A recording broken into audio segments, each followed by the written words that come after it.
The Ma'am, Empire sent please step 5 great aside. fleets to the blue world called Earth. Did it beat The ships were strong. The crews All right, were let these proud. customers through. The Who are leaders you? were sure. They said humans are young. Humans are small. Humans will bend. The fleets jumped through cold space with bright engines and bright hopes. Then came silence. Archivist Vela stood alone in a dark room of glass and silver. She was careful. She was calm. She had a table full of black boxes. Each box was a ship's last memory. Each box was a final voice. She touched one with a thin hand. It felt cold. It felt like a stone pulled from deep water. She spoke to the empty room.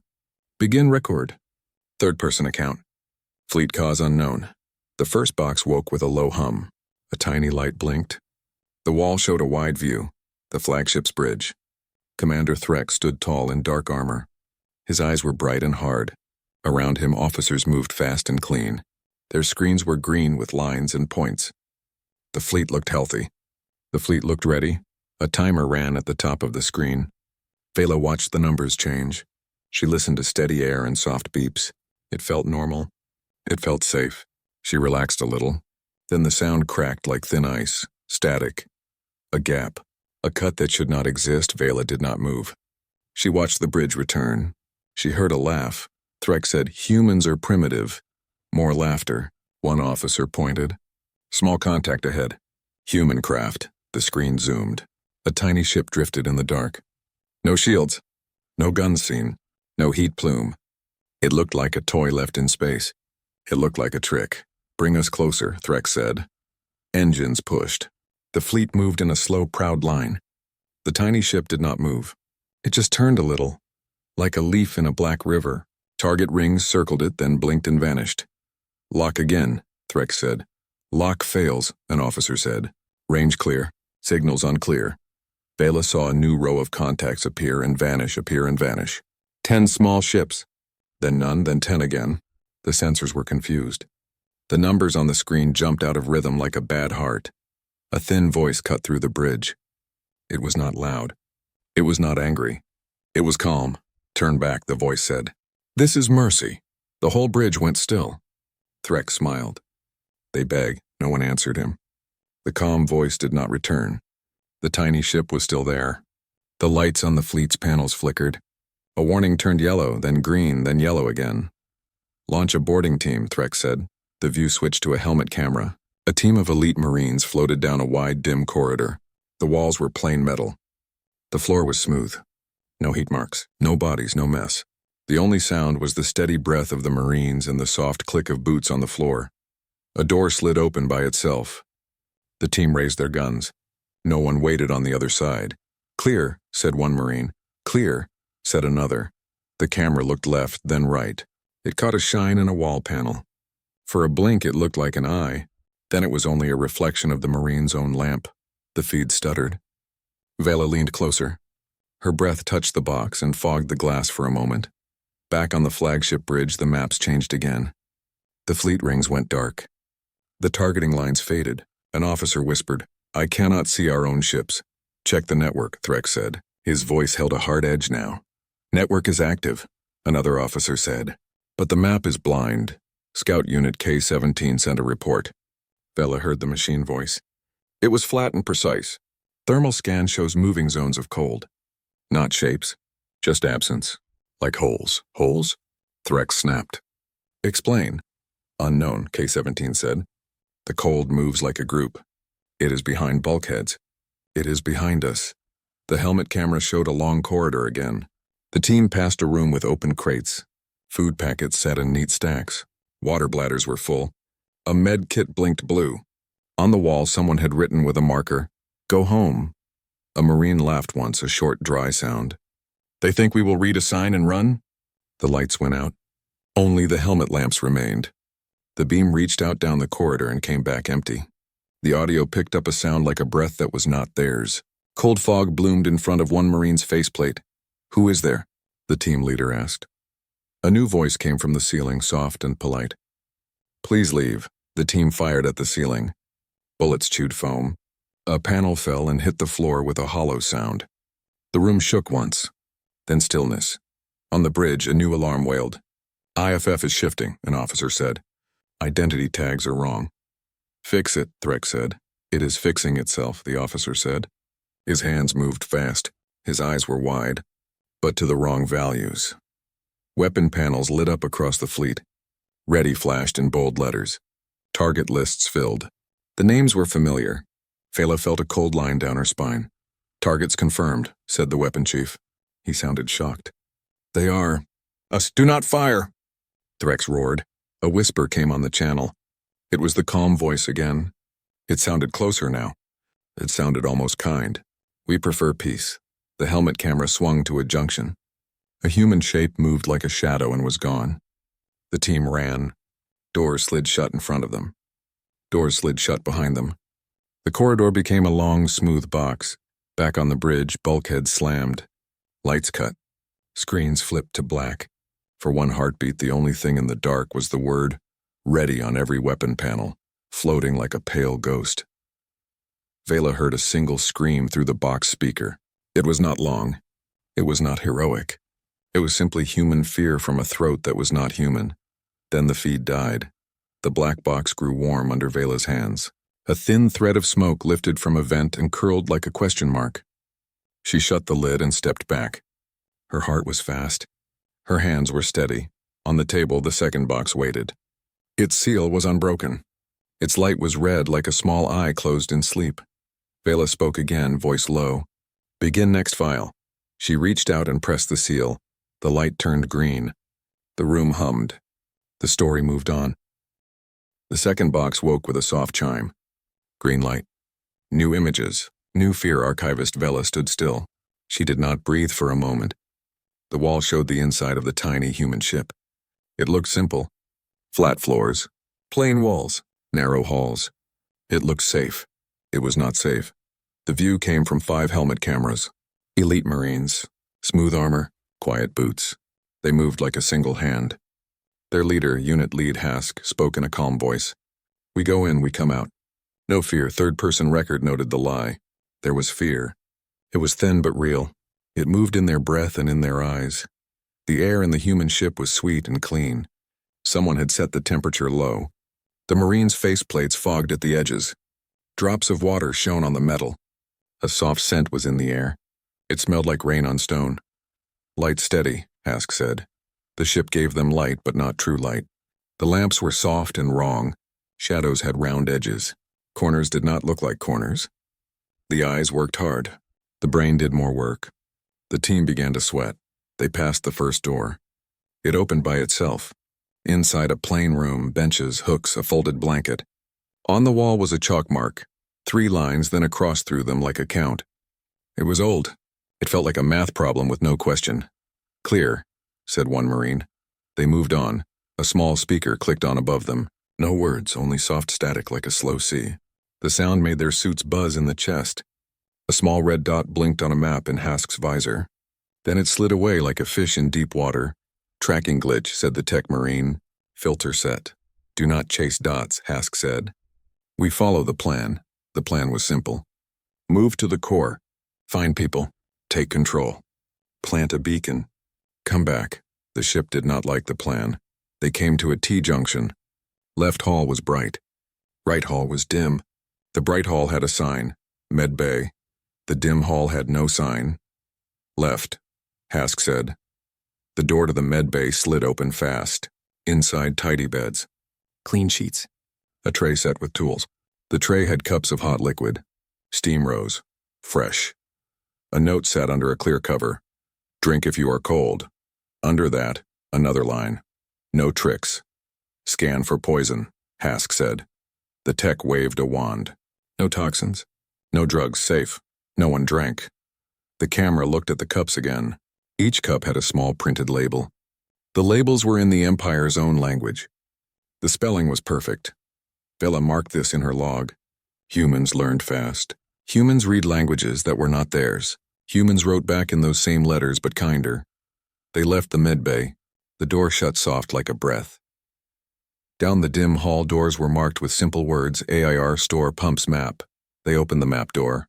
A wall screen lit. It showed the ship like a line drawing. Green dots showed the Marines. Blue dots showed nothing. Then one blue dot appeared very near them. The dot had a name, Reyes, guns lifted. The team turned as one. No one stood there. Only a blank wall with a little scratch like a human nail had touched paint. The blue dot went out. Mocking, the tech said. His voice was thin now. Focus, Hask said. They reached a round room. The ceiling had a slow fan. The floor had circles like rings of a tree. In the center, a low post. On the post, a small device with a handle. A tag read, "Gravity test, do not touch." "Do not touch," Hask said. A Marine looked at it for one long second, too long. The ship changed the gravity anyway. It was small at first. A pull like a gentle hill. The team leaned without meaning to. Their boots made new sounds. A second later, the pull flipped.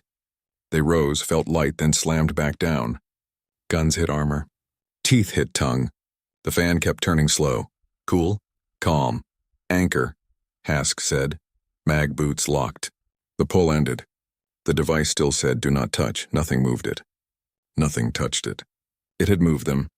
In the new silence, they heard a drip. Water. Another drip. Then no more drips. The sound had been a message. 3 drips, stop. 3 drips, stop. A code, the ceiling speaker clicked. A human voice spoke. It was the same calm voice from part 1. It had weight and air. It had no hate. "Please leave," the voice said. "You are not our enemy if you stop." Hask lifted his chin. "Where are you?" he asked. "Near," the voice said. "Always near." "Show yourself," Hask said. "Why?" The voice asked, polite. "You came here to win a shape. We came here to change your mind." A door opened on the far side of the round room. It led to a stair. The stair went down. "Down," Hask said. They went down. The steps were dustless. The walls had hand marks. Human hands had slid here. The marks went both ways, down and up. People had moved. People had lived. The team could feel it. The ship was not empty. It was full of choices. They entered a long gallery with clear panels on the sides. Behind each panel sat small machines in neat rows. Some machines were old and metal and had big switches. Some were very new and smooth with no seams. All hummed a low note like a temple bell. On a small table, they saw a stack of thin books. Paper. No lock. The top book was open to a page. The words were in Empire script again. The line said, "We study you to not kill you." A Marine reached for the book with 2 fingers. The page turned by itself. Under the table, a tiny fan was set to blow. The page moved with that gentle wind. Someone had planned even this small trick to show a page at the right time. The team walked on. The cameras caught a glass cylinder with a pale light. Inside, a plant with small white flowers. A tag under it, "Grown from seed we traded with your outpost on Tier 9. Thank you." Vela wrote faster now. Trade, memory, respect. The ship was a lesson. "Core next," Hask said, but softer. They reached the core room. The door had no lock panel. It had a hand wheel. Old style. Hask grabbed it and turned. It was heavy. He used both arms. The wheel moved. The door opened on slow hinges. Inside they expected heat, noise, a bright heart. Inside they found a chair. A plain chair sat in the center of a round floor. A camera looked at it. A thin line on the floor circled the chair. The line had words. "Safe zone." "Trap," said the tech. "Everything is a trap," Hask said, and also a message. On the chair, a small box. On the box, a card in Empire letters. "For whoever is brave enough to sit, no one moved." The speaker clicked. The human voice returned, soft as cloth. "We will not harm the one who sits. We will talk." Hask looked at his team. He looked at the circle. He looked at the chair, then the map in his visor filled with red. Not enemy dots. Not ships, locks, doors behind them sealed. Doors in front sealed. The hall lit with white arrows that pointed back the way they came. The arrows were gentle. The locks were not. "We are done playing," Hask said. "Cut doors." The tech aimed a cutter.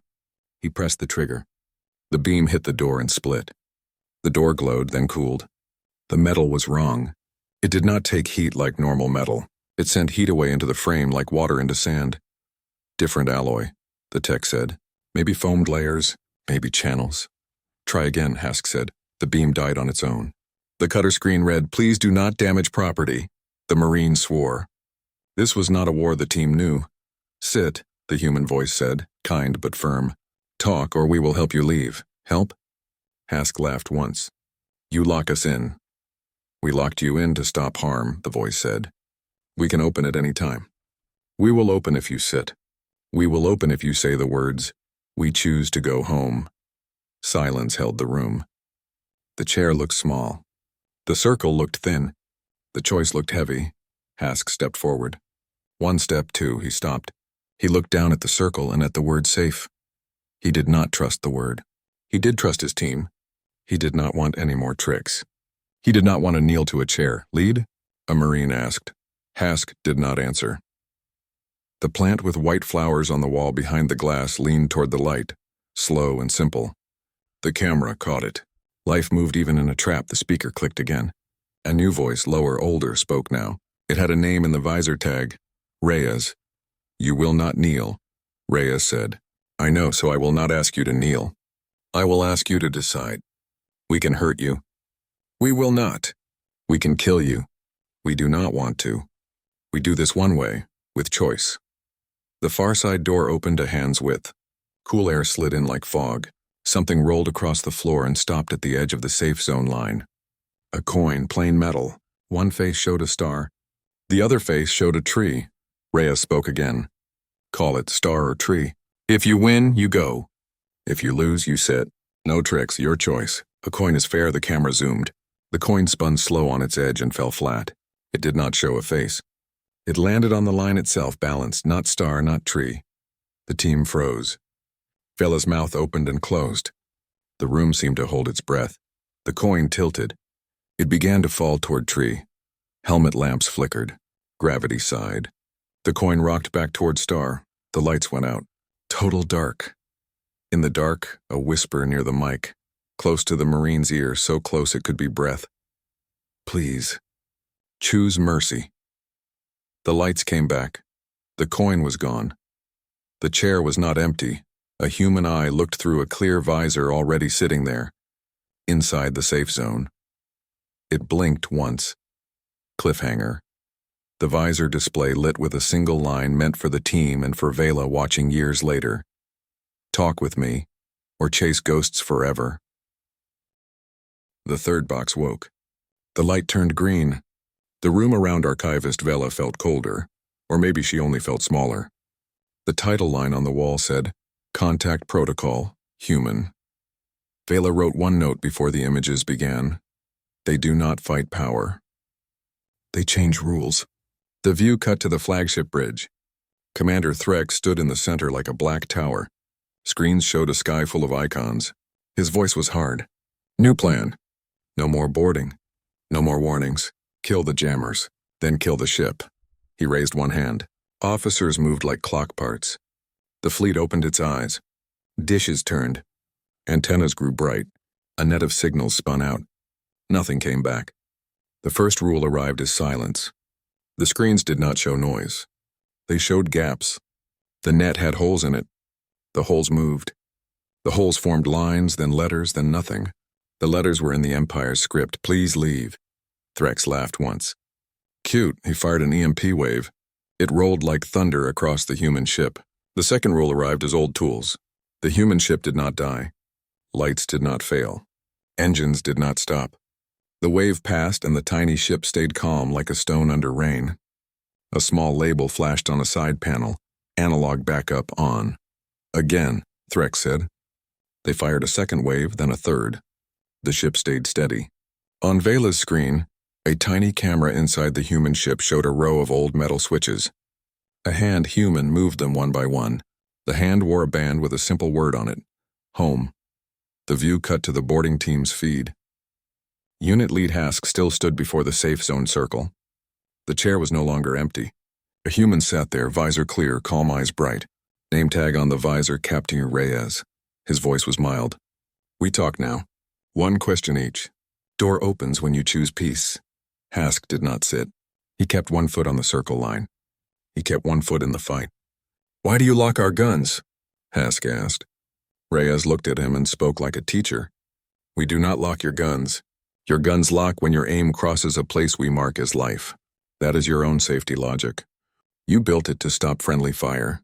We only mark more friends, med tents, escape pods, people who put down weapons. Cheat, Hask said. Rule, Reyes said. Rule 1. Do not kill if you can stop a fight another way. The far door opened a little wider. Cold air flowed like a river. On the flagship, Threx tried a new path. Fine, no locks, no codes. Dumb war. He ordered unguided torpedoes. Old shells. No data link. No IFF. Just speed and iron. The third rule arrived as a change in the sky. The stars moved. At least that is what the screen showed. A belt of bright points slid half a degree to port. The fleet's auto-nav made a tiny fix. Torpedoes adjusted their aim by a hair. The hair was enough. Their path bent past the human ship and ran long into dark. Explain, Threx shouted. Scout Unit K-17 spoke from the sensor bay, flat voice. Humans deployed thin mirrors, inflatable, cold. They hang in a cloud. They make new stars and move old ones. Our aim shifts. Burn them, Threx said. Cannot mark them all, K-17 said. They are dust, but with shape. A star snow. The view cut back to the human ship. Hask's team moved along the wall like shadows. A Marine touched the glass near the white flower plant. The petals turned toward the lamp. Life made simple motion. Reyes asked his first question. Why do you call us primitive? Hask did not answer at first. He watched the door. He watched the human face. He picked a truth he could carry. Because you are young. Reyes nodded once. We are young, but youth can learn fast. He tapped a small pad. The ceiling lights in that room went dark, then bright, then dark again. Short bursts. Hask's suit log showed the bursts as 2323 in time. The tech Marine whispered. It is a pattern that dodges our filters. We cannot lock on to jam it. It falls between our teeth. Rule 2, Reyes said, still in the calm teacher voice. Use short notes. Never sing a song the enemy can learn. Vela paused the box. She wrote this line twice. Short notes. Never a song. The bridge feed returned. The fleet's missiles lit. Their brains were smart. They asked, what is friend? They looked at tags. The tags were wrong. Not false, not fake. Just resorted. The logic said, if target threatens marked life, then mark target red. Threx's flagship and 2 escorts were painted red. Weapons officer. Threx said, soft as a knife. Tell me why my ship is red. The officer swallowed. Because we are aiming at a med beacon. The logic marked us dangerous. Disable logic, Threx said. Cannot, the officer said. Rule lock, said Core. Our own law. We wrote it. Who gave you the right to mark beacons? Threx shouted into the open channel. Reyes answered from the human ship, voice still mild. You did. Your treaty with the Thent listed beacon codes for the wounded. We learned those codes from your war logs. We honor them. We add our own. On the boarding feed, Hask made his second question. Why mercy? He said the word like it tasted strange. Reyes did not smile. Because death is simple. Mercy is hard. Hard things last. Rule 3. Make mercy heavier than fear. It was not a threat. It was not a plea. It was a rule spoken like math. K-17 cut in with a new report. Thermal shadow map growing. Many cold holes moving through our decks. Its camera showed flakes like ash falling in a corridor. The flakes were pale and slow. Wherever they touched, heat lines blurred. Aerogel chaff, K-17 said. It eats heat. It drinks screams. On screen, a crewman slipped. He did not fall. He floated. Gravity was wrong there. The flakes hung like snow in a dream. The crewman's breath made small clouds. The cold holes passed him by. They were not ghosts. They were pockets of planned air. Counter with heat flood, Threx said. Heat flood will trigger fire locks, a safety officer warned. We will seal ourselves in. Do it, Threx said. Red doors fell across hall mouths like iron rain. The bridge lights went to deep red. The ship was now a throat that had closed. On the human ship, Reyes reached to the safe zone line and set a small box on it. He pushed it with 2 fingers. It slid to Hask's boots. A clear lid. Inside, a coin with a star on one face and a tree on the other. The same coin. You could not choose, Reyes said, voice low. So we made a rule for you. We choose a talk first, then a path home. Hask stared at the coin. He did not pick it up. We will open doors and guide you back to your ship if you say the words, Reyes said. Say them now. We will play them to your commander. He will hear your choice. Your life will be your message. What words? Hask asked. Reyes did not blink. We choose to go home. On the bridge, a new message arrived. It came in Empire script. It was short and it felt like a hand placed on a shoulder, not a knife in a back.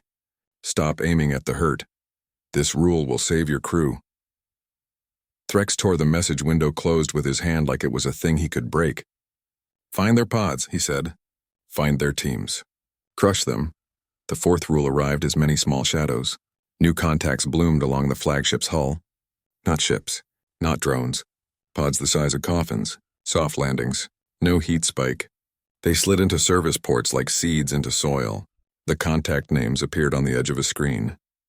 One name, then two, then many. Ghost 1, Ghost 2, Ghost 3, the numbers ran on. Ghost 12, Ghost 20, Ghost 33. K-17 tried to tag them. The tag slipped. The pods were quiet. The pods were kind. They cut power only where a blast would cause a chain. They locked only doors that led to guns. They put clean water at junctions. They left chalk marks, arrows pointing toward safe rooms.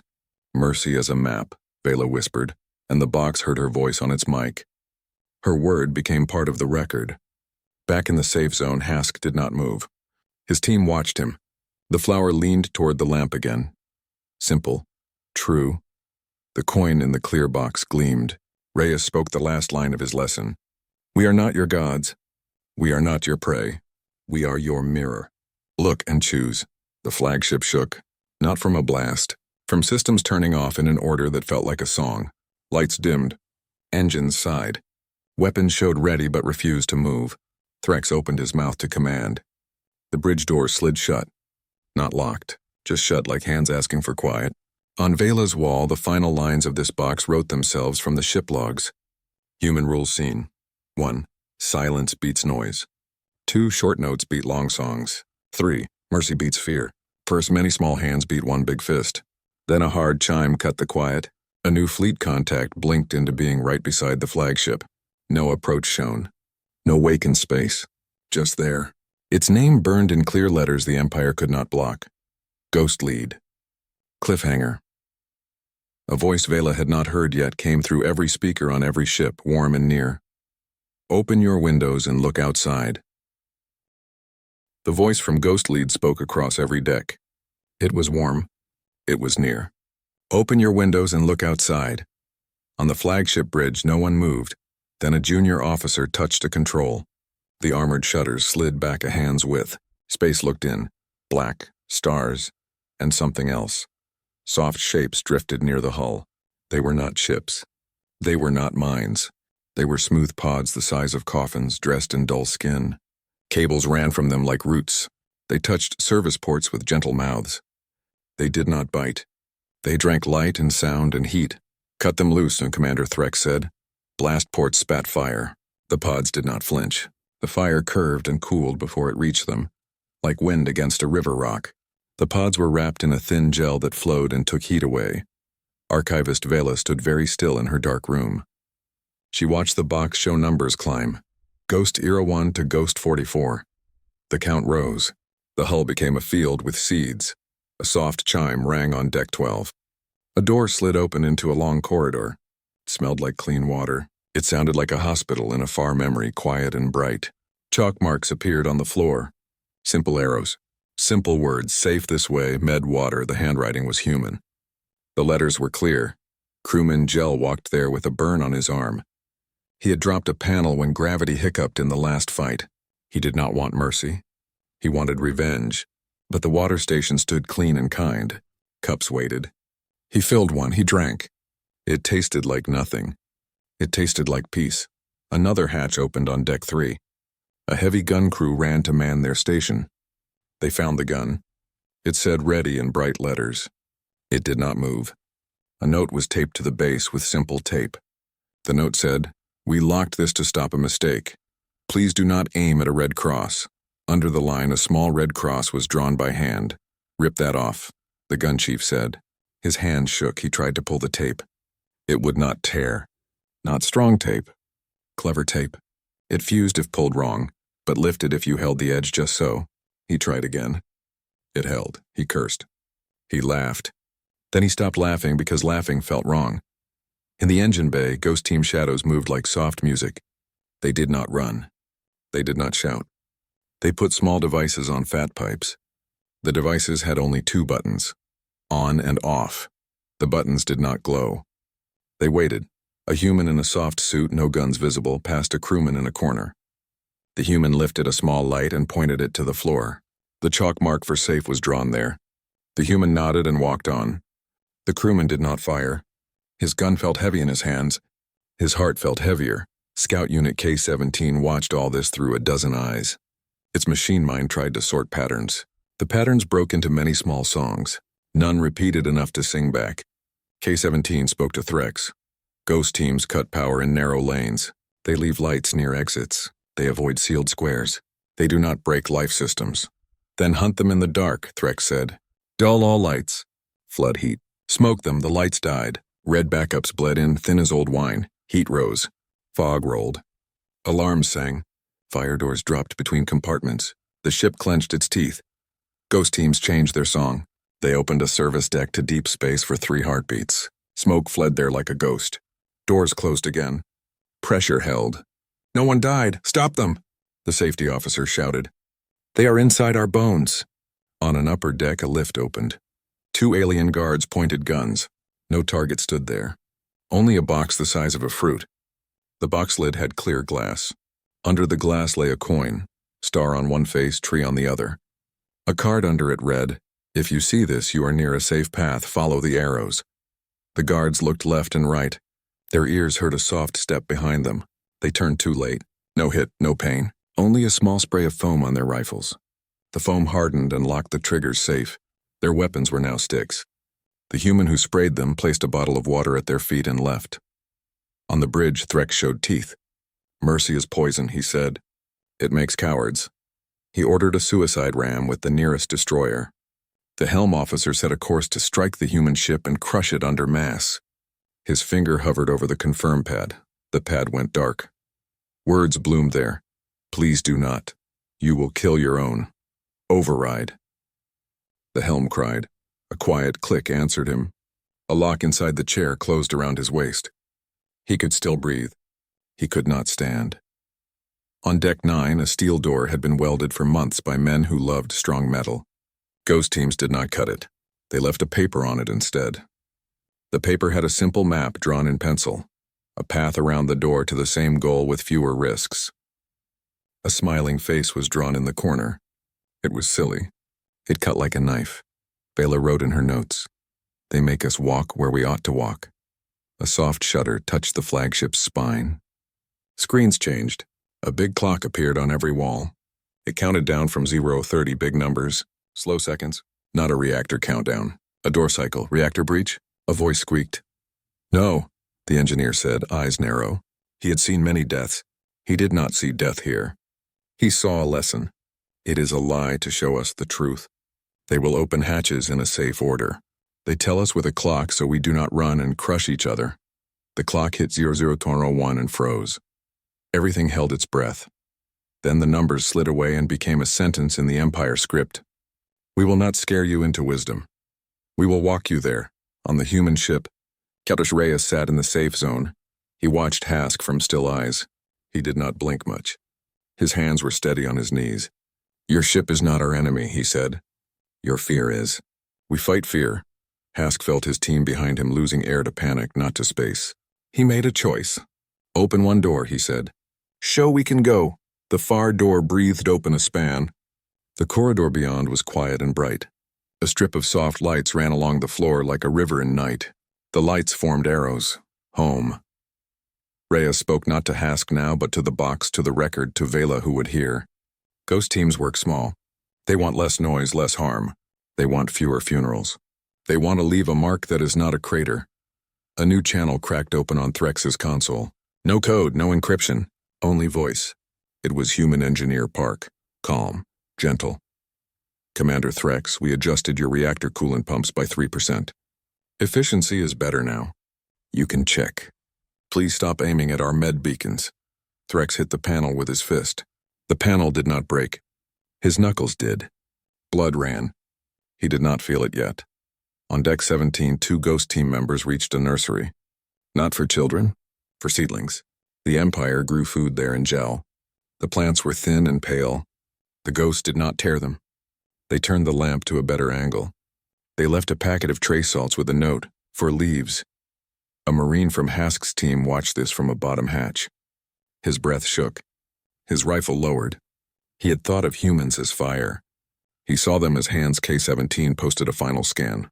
Ghost teams leave gifts, water, food, tools. They write instructions in our script. They close doors that lead to our guns. They open doors that lead to out. The safety officer whispered, "They are shepherds. They are wolves," Threx hissed. "We are sheep only if we accept the path." His words were strong. His ship grew soft under them. Doors moved without his orders. Alarms bent to gentle bells.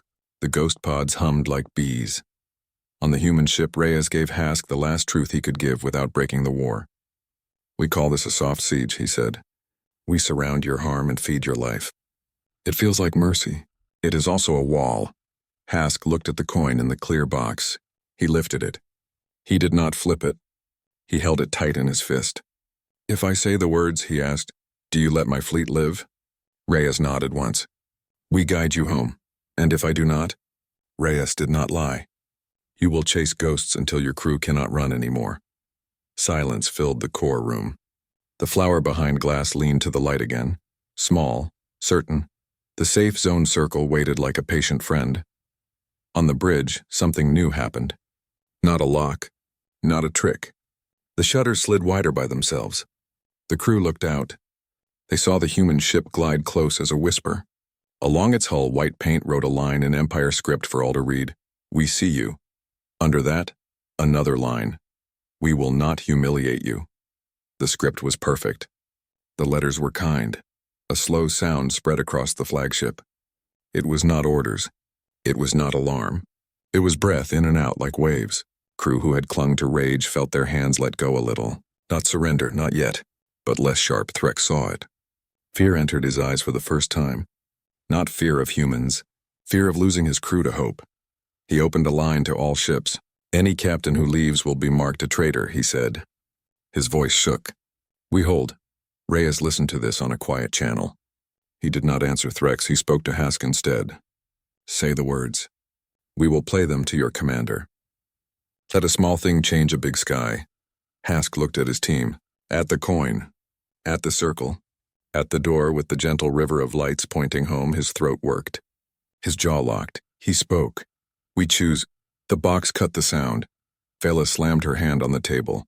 "No," she said to the dark room. "Let me hear." The image returned, but not the words. Only a new scene. The flagship's long side lit by tiny human shuttles like fireflies. Each shuttle painted one clean letter on the armor as they drifted. The letters formed a single word the Empire could not ignore. Go a blink. Another shuttle added the next line. Home cliffhanger. A single countdown appeared over every viewport, not to a breach, not to a blast, to an open corridor out of Earth space. The countdown to the open corridor kept falling, do 41. Gorfardia. Archivist Vela did not look away from the wall. The box showed new images, new sounds. They were not battle. They were weight. A channel opened with a soft tone. The title line said, Field Hospital, Low Orbit. The view showed a long white tent under a shield dome. It hung in space near the human ship like a bright moth. Inside, rows of beds. Some beds held humans. Some held aliens with gray skin and black eyes. Masks fed them air. Lines fed them water. Machines hummed. Hands moved. Human medics worked with steady faces. Their suits were open at the necks. Sweat shone. They did not hurry. They did not slow. They were tired the way only kind people get tired. A medic with a scar on her jaw smiled at a frightened alien crewman. She pointed to her own arm and then to his. Her fingers moved in a simple sign. Breathe, drink, live. The alien watched her hands and copied the breath. In, out, in, out. The heart monitor eased. A small boy's voice came from a speaker inside the tent. A recording, not live. A lullaby. Simple notes. Not a song the enemy could learn to jam. Short notes. Vela wrote it down without thinking. Even their comfort follows rules. Captain Reyes spoke over the feed, calm. This tent is for anyone who stops fighting, he said. Your people are welcome. Send them. We will treat them. We will send them back. On the flagship bridge, Commander Threx heard this and felt his jaw turn to stone. Aim battery 4 at that tent, he said. One strike. Take away their soft shield. Battery says ready, the gun chief answered. His hands hovered. Target lock fails. The tent broadcasts a med beacon. Our core law blocks the shot.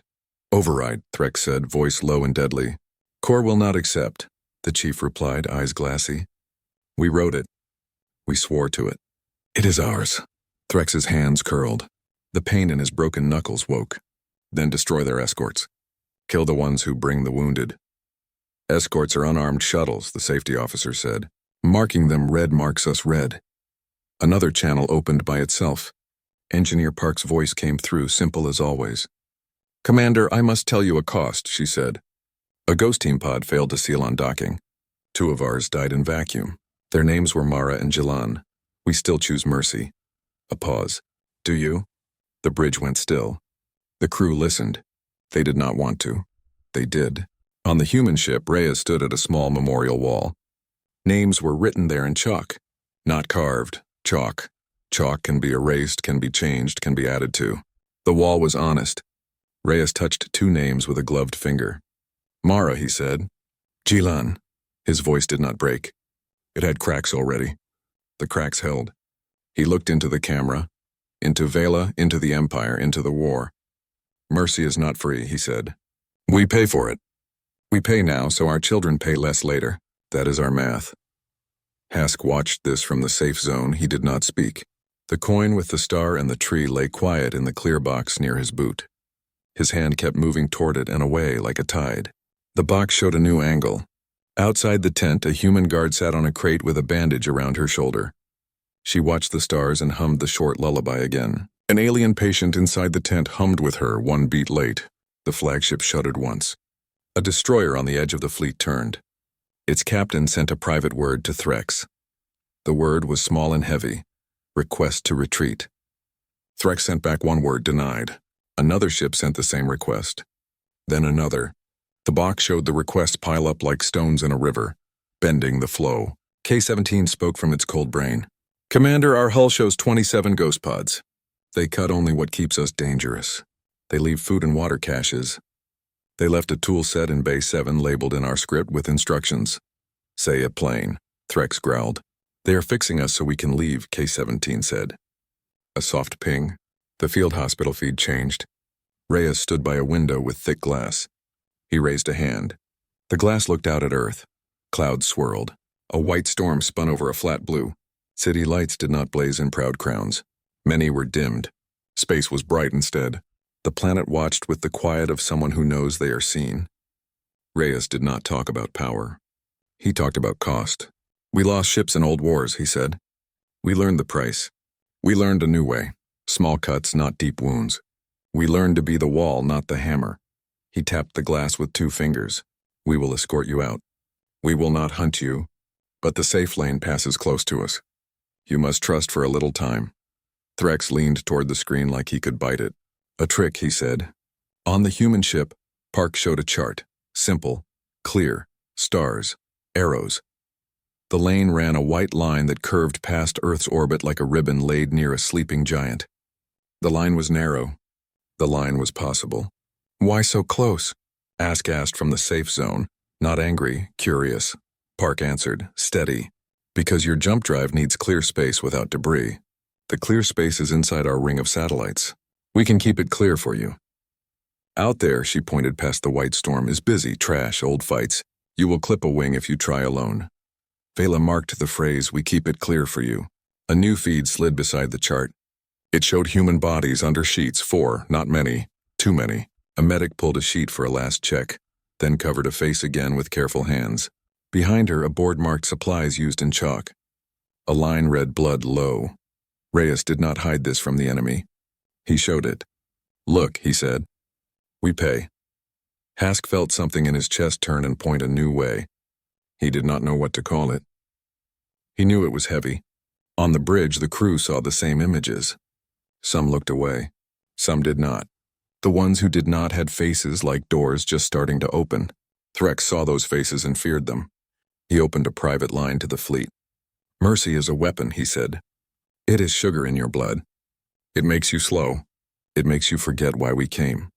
Vela answered him in her mind, not out loud. If mercy is a weapon, then you taught us to respect the strong. The countdown slipped. 0019. 19. A ship on the right edge of the formation broke away. It drifted, then turned nose out. The captain sent a single line. We choose to go home. The human escorts lit a soft blue and moved to its side like friends walking at dusk. Threx shouted into the channel. Return to line. The ship did not return. It moved into the white ribbon and slid forward slow and clean. The human pods on its hull detached and fell back like leaves in still air. A corridor of light opened ahead. The ship went through. No one died. Another ship eased out. Then another. Threx saw his command become sand in a fist. He tried one last hard thing. Prepare ramming course, he said to Helm. Use us.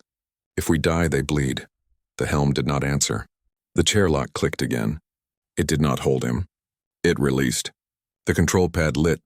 A simple choice sat there in Empire script. It read, raise guns and raise hand. Threx breathed once like a man about to dive. He hit raise guns. The screen went black for a beat. When it came back, the med tent feed filled it. A human doctor looked up from an alien patient with gentle eyes. She was too tired to hate. She was too busy to hate. Behind her, a small human hand had drawn a picture on a wallpaper. Round blue earth with small ships around it like birds. A new message arrived on every ship all at once. Simple. Not a threat. Not a poem. If you fire, we will still escort the wounded. Threx's hand fell from the pad. Hask spoke from the safe zone, voice steady now. Captain Reyes.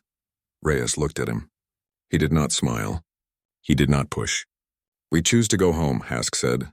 The door opened wide. The river of soft lights grew brighter. Somewhere in the hospital tent, someone began the short lullaby again. Short notes. Never a long song. K-17 logged the words and sent them to the flagship bridge. The bridge speakers played them in Hask's own voice.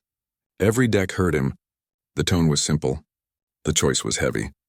Crewman Gel, the one with the burn, stood at a junction where a chalk arrow pointed out. He touched the scar on his arm, then the arrow. He turned and walked where the arrow led. Reyes lifted a hand to a control. The field hospital drifted a little, making room in space. More shuttles launched. Some carried water. Some carried simple tools. A few carried flags with a red cross. A few carried no flags at all. They carried silence. Park's voice returned, very soft. Lane is ready. Hold heading. Follow the dots. The dots were not stars. They were tiny buoys, cold and dim, that blinked in a pattern. 2 blinks, pause, 3 blinks, pause, not a song. Short notes. A path you could not jam. Vela let out a breath she had held too long. She wiped a line of sweat from her brow with the back of her hand. In her log she wrote, humans show wounds. They do not hide their price. They spend mercy like fuel.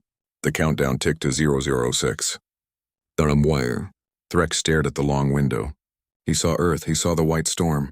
He saw the ribbon lane draw close to that quiet planet's edge. He saw the escort ships glow faint blue like careful fireflies. He whispered to no one, if I strike now, history will call me strong. No voice answered him. Only the hospital lullaby drifted through the open channels, light and stubborn. The countdown hit 000.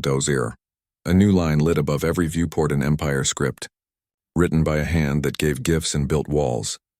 Corridor open, pass quietly, do not aim at the hurt. The flagship's nose turned a finger width toward the lane. Cliffhanger. The safe path curved tight past Earth like a blade's edge. Reyes said, cross near us. We will not fire. Can you promise the same? And the flagships? The corridor opened like a thin white ribbon near Earth. It was narrow. It was clean. It was close. Archivist Vela watched the wall. The box showed the flagship's nose turned toward the lane. The human escorts drifted to the side like careful birds. Their engines glowed soft blue, never loud, never proud. Captain Reyes spoke on open channel. Hold steady. Do not aim at the hurt. We will fly beside you. Commander Threx did not answer. His eyes fixed on the planet. Clouds moved slow over blue. Continents sat dark at the coasts where cities hid their lights. Orbit was bright instead. Stations and ships held lamps like quiet stars. The first ship of the Empire line slid into the ribbon and flowed forward. It did not die. No guns fired. Reyes kept his promise. The second ship followed. Then the third. The flagship waited, a soft tone from Engineer Park. Flagship, your path is ready. We tuned your engines down 2% to match the lane. It will feel strange. It will feel safe. Threx's hands rested over fire, over go, over stop. His fingers trembled. He remembered his speech. Mercy is sugar. Mercy makes you slow. The sugar was in his blood now. He felt it. Helm, he said at last, voice flat. Pass! The helm slid them in. At once every viewport showed Earth near and large. The ribbon curved like a blade's edge around the planet's night side. The curve was tight. The math was cruel. One mistake and the flagship would scrape satellites, tear hull, begin a long fall. Hold, Threx said. No drift. The human escorts moved parallel, a hand's length outside the lane. They kept pace without strain. They did not point weapons. They kept light steady. They printed messages in clear script on their hulls as they moved. We see you, quiet please this way. On deck 7, crewman Gel stood at a small window with a cup of water. He had once wanted revenge. Now he watched Earth and felt something he had no word for. It made him lighter and heavier at the same time. A chime. A new feed appeared on the bridge. A map of small objects ahead. Old fragments. Broken panels. Dead drones. Human tug pods were already there. Tiny and fast, pulling trash aside just long enough for the Empire ships to pass. They worked with cables and puffs of air. They moved like dancers in a tight room. K-17 reported. Precise. Humans cleared debris with a scoop and fall method. They release each object on a line to re-enter later, not now. Safe window is 80 seconds. We must be exact. Exact, Threx said. He liked that word. It felt like control. The flagship glided on. The crew felt the ship hum in a new way, tuned and gentle. Alarms slept like calm animals. Then came a sound like a heartbeat on the channel. 3 soft beats, pause. 3 soft beats. Not a song. Short notes. The escorts pulsed their running lights in the same pattern. Why the lights? Asked the helm, voice thin. Park answered. So your eyes and your hands stay in rhythm. We keep you steady with a beat. It is for you, not us. On the hospital feed, a medic tapped the same beat on a patient's bed rail to calm a shake in the man's arm. Body meets rhythm. Panic loosens. Vela wrote, they use rhythm to guide both ships and hearts. The ribbon tightened. Earth's limb rose in the window like a wall. The planet filled half the sky. Somewhere below, mountain shadows slid under cloud. Somewhere above, a chain of stations shone with patient lights. No one on the ground waved flags. No general shouted. The world simply watched with all its windows open. Threx saw the curve turn sharper. His breath slowed. A red dot appeared on the edge of the ribbon. K-17 spoke. Untracked mass. Old stage. Drifting in fast. Human tug pods were already too far forward to catch it. The mass would cross the lane in 14 seconds. Guns, Threx said. Guns will mark the hospital dome behind his hurt, the safety officer said. Any shot will lock, Reyes cut in. We have it. 2 tiny pods detached from the human ship like seeds. They burned just enough. They did not chase the mass. They threw out a net thin as spider silk, wide as a house. The net barely touched the drifting panel. It slowed as if held by a thought. The flagship passed. The panel kissed the lane edge and fell behind. Nobody died. The crew exhaled as one. Threx did not. He stared at his dead fire keys like they were teeth pulled from his mouth. The lane widened now.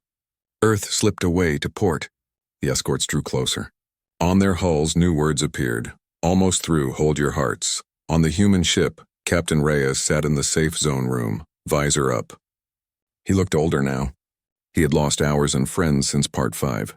He lifted a small box to the edge of the circle and slid it with 2 fingers.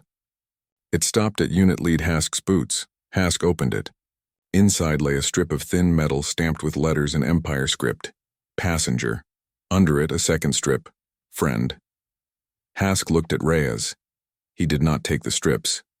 He did not push them back. He set the box aside like a cup he might drink from later. How many ships will you let go? Hask asked. All that choose? Reyes said. And if our commander refuses? Hask said, eyes flicking to the bridge feed. Reyes looked at Earth, then at the lane, then back at Hask. We will still not kill you. The lane kinked once, sudden. A satellite's orbit, old and stubborn, crossed the math. The escorts had planned for this. A row of small buoys along the right edge flashed a new beat.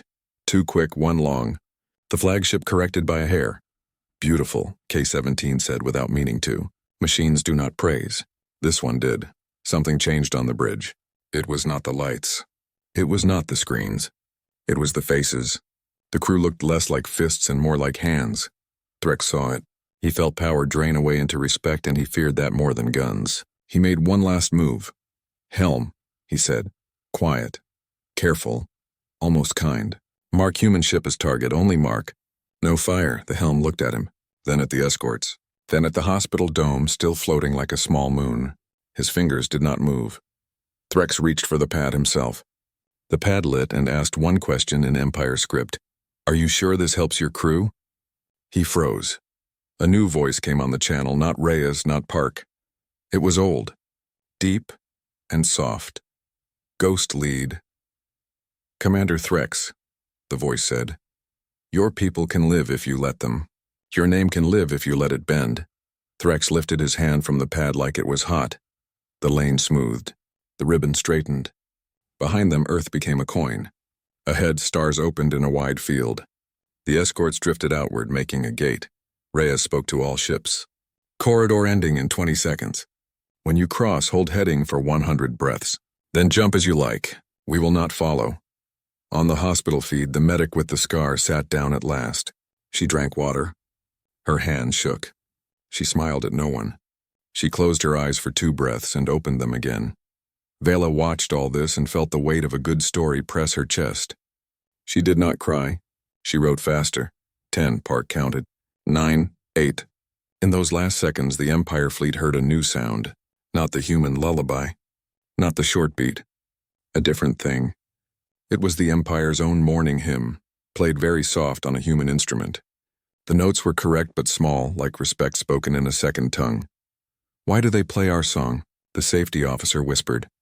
"Because they listened," K-17 said. "Because they want us to live," Hask said from the safe zone, and his team did not argue. 3, Park said. 2, 1. The flagship crossed the line. Space felt larger. The escort's lights dimmed behind them. The corridor winked out like chalk washed by rain. There was no trap, no burst, only quiet and a set of coordinates printed once on every screen. Home, safe lane, and home, dangerous but fast. 2 choices. As always, the first ships jumped. They did not vanish in fire. They vanished like sighs. Threx stood alone in the center of his bridge. His crew watched him, not with hate, not with love, but with expectation. He could order a jump now. He could order a turn back. His mouth opened. A hard alert cut through every deck. "Incoming. High-power transmission, Empire Core." The message went past human filters, past ghost locks, past everything. It burned across the speakers in a cold voice Vela knew too well. The Empire Adjudicator. "By order of the Core," the voice said, "any ship that retreats from sanctioned war without victory is marked derelict. Captains are stripped of name. Crews are dishonored. Return not. You carry shame." Silence hit harder than any gun. Gel lowered his cup. The helm's hands shook. Hask looked at Reyes. Reyes looked at the floor. Threx's eyes lit with a cruel small hope. "You hear it," he said to his crew. "Home will close its doors to cowards. If you jump now, there is no return. Choose me, choose war, choose honor." A new light blinked on the hospital feed. A fresh human shuttle left the dome. It carried no cross. It carried a box. The label glowed on its side in Empire script. Letters. Reyes spoke very quiet. "We did not jam that message. We will not answer for your home, but we can answer for us." The shuttle slid toward the flagship's mail port like a slow tear.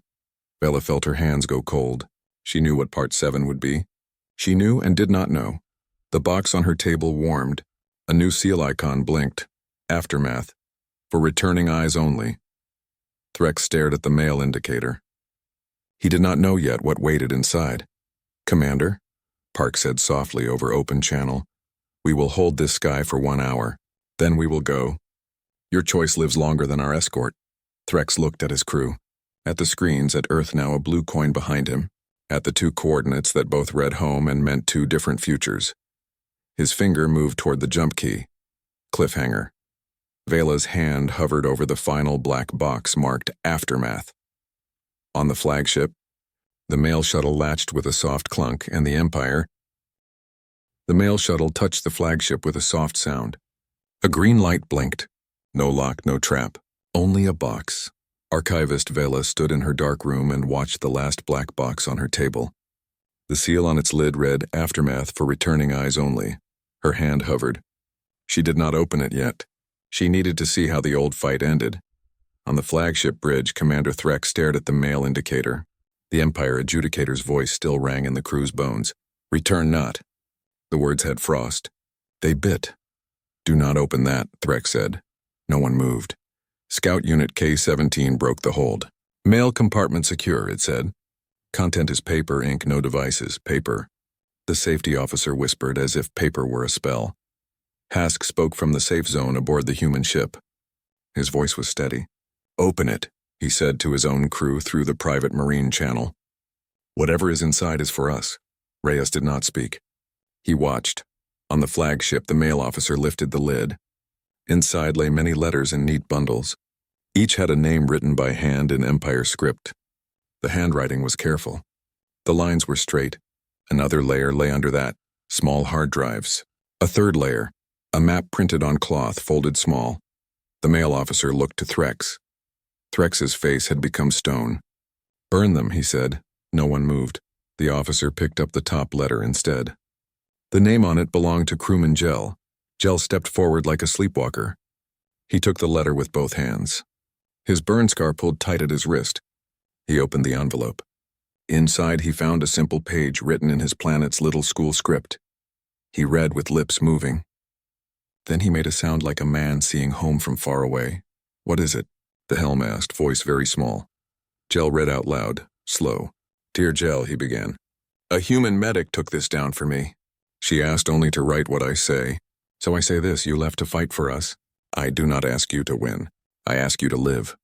If our door is closed when you return, know this: the sky is open. Find a place where you are seen. I will tell our child you chose life. Your partner."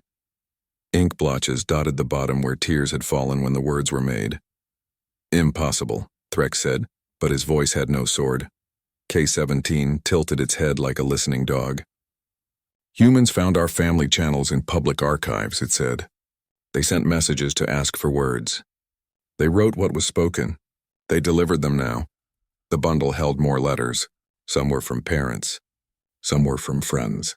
Some were from no one, only blank pages with dried flowers pressed in, and a human note. "Your home did not answer. We still carried space for their words." A private channel opened from the human ship.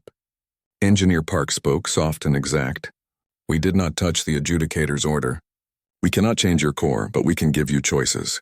The hard drives are recordings. Your crews helping ours in the tent, your people refusing to shoot at the Red Cross.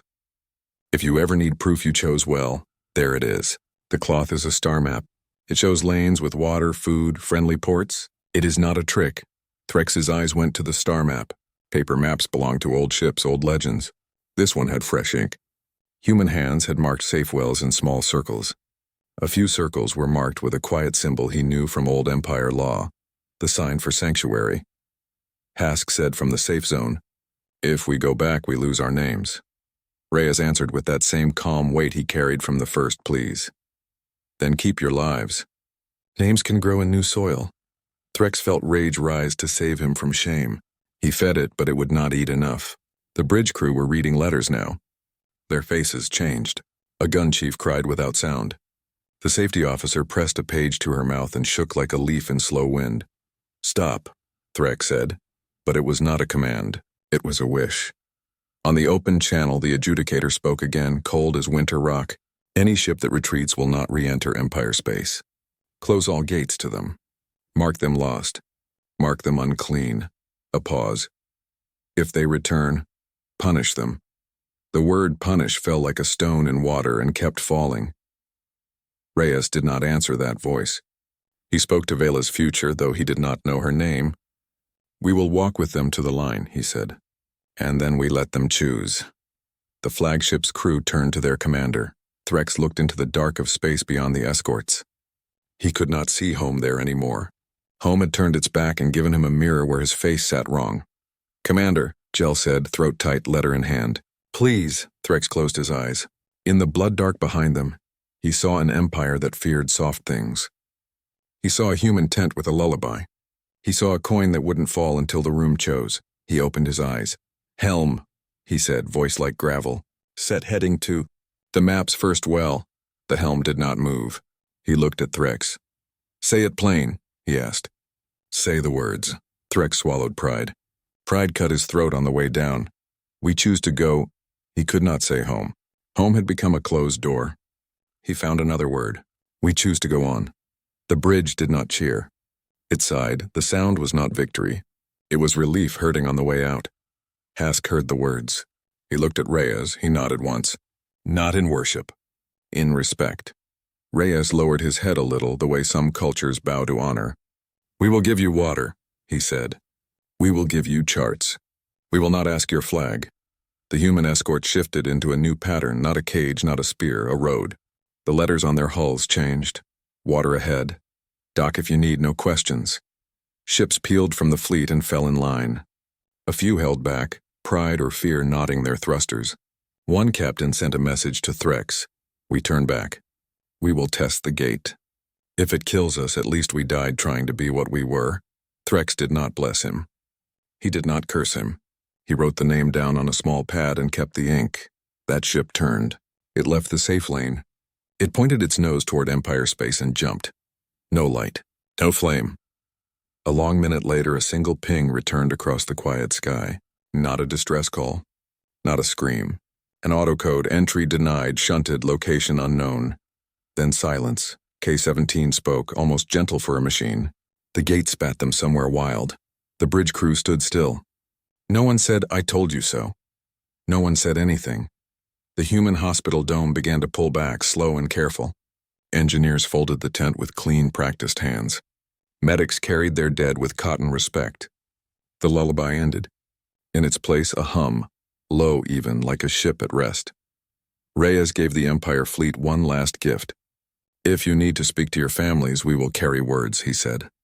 "We cannot promise replies. We can promise to try." Letters moved. The mail shuttle lifted and crossed between ships like a small moon passing calm. It collected pages. It gave back water and salt packets and little strips of metal that said "Passenger" in Empire script, for those who chose to leave with no flag. Many did not take the strips. Many stayed on their ships. Exile does not need new uniforms. It needs bread. It needs a map. Archivist Vela finally opened her last box. Inside were recordings from ships that took the human lane. They were plain. Crews reading letters to cameras. Captains apologizing without saying the word sorry because their culture had no good place for it. Engineers showing new patches on old pipes. Human tape over Empire steel. Children's drawings sent by human hands. A big black ship with many small white birds around it, and a blue circle for Earth, and a green circle for a place drawn from dreams. One file held a voice Vela recognized and did not expect. Commander Threx later, speaking not like a commander but like a traveler. "We reached the first well," he said. There was water. There were tools. There was a paper pinned to a door with a knife. The paper said, "No debt. We took only what we needed. We left a note, thank you. I do not know if anyone reads our letters. I write them anyway. Names can grow in new soil. We will try to be worth them." Another file showed Hask's team on a small deck under a new sun. A human child walked past holding a bucket too big for her arms. Hask took the handle with 2 fingers. The child did not fear him. She pointed at the sky and said words Hask did not know. A human mother translated, smiling. She says thank you for not breaking the doors. Vela watched every file without blinking. She wrote until her hand hurt. She let the hurt stay. It was honest. Then she watched one last piece. It was short. It was a star chart again, like the cloth map but bigger with new marks added by alien hands. A new label sat at the top in clean Empire script written by humans. Paths for both. In her dark room, Vela closed the box. She stood very still. She understood the title that had hung over this archive like a warning. We sent our best to defeat humans. None returned. The words were true by law. They were not true by life. None returned because the Empire shut the gate. None returned because to return was to be crushed by the word unclean. None returned because they chose to live where they were seen. Vela opened her archive slate. She typed the final lines of the official record in simple words, third person, the way she began. Humans did not win with big guns. They won with rules, with hands, with maps, with mercy that cost them names of their own dead. The Empire called our people traitors. Humans called them passengers. Our fleets did not return. They went on. They drew new lanes. They will grow new names. She saved the file. She chose a tag. Her finger paused over war and loss. She did not pick those. She filed the record under one word: respect. And somewhere far from her dark room, under a new sun, a black ship's crew read fresh letters by lamplight. A human tug passed, slow and quiet.